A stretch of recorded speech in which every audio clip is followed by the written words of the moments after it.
From IsReal News, this is the evening briefing for Monday, March 2nd. A wide overnight barrage was launched from Iran toward Israel, triggering sirens across the country from the Golan Heights and Galilee and Haifa regions through central Israel and into the south. The Israel Defense Forces say all launches in the overnight barrage originated directly from Iranian territory.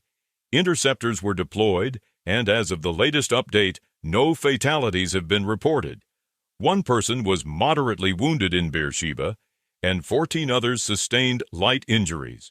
This comes as Iran continues sustained missile fire for a third consecutive day. The barrage, after the midnight hour in Israel, occurred after approximately 6 hours of relative quiet, sending millions of Israelis into protected spaces. In northern communities, residents were instructed to remain in shelters for close to an hour. This occurs as air defense systems remain engaged across multiple regions. The IDF confirmed it launched a new wave of strikes in Tehran, including the destruction of what it described as the central communications complex of Iran's state broadcasting authority. The military says the site was used in recent days for operational coordination beyond standard media activity, and that a prior evacuation warning was issued. Iranian media reported 2 explosions at the site, and the head of the broadcasting authority said there were no casualties. This follows expanding Israeli operations targeting regime infrastructure in the capital.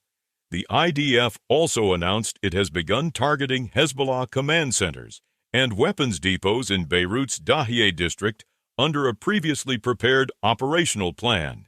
Hezbollah issued a formal statement saying it has joined the war and described its recent actions as defensive.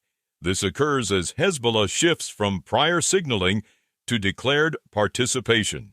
In Lebanon, the IDF confirmed the killing of Adham Adnan al-Athman, identified as the commander of Palestinian Islamic Jihad in the Lebanese sector, in a strike in Beirut.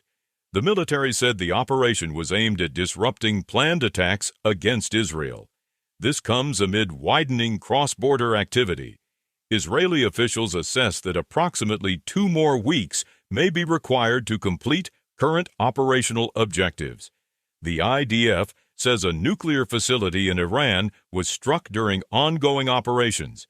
US B-1 bombers reportedly participated in the latest round of strikes. This follows continued coordination between Washington and Jerusalem.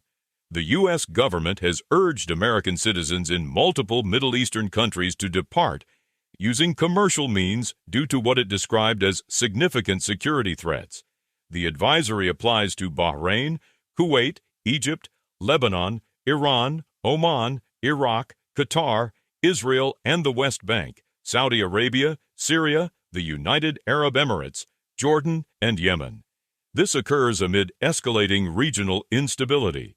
Separately, the U.S. military said the number of American service members killed in the conflict has risen to 6. Qatar denied a Bloomberg report that its interceptor missile stockpile was nearing depletion, stating that sufficient defensive capacity remains in place. The statement follows reports of sustained missile fire across the Gulf region. The United Arab Emirates said it is confronting additional ballistic missile fire. U.S. Central Command denied claims by Iran's Revolutionary Guard that the Strait of Hormuz has been closed. This comes as maritime security remains a central concern in the Gulf. Those are the latest headlines from IsReal News.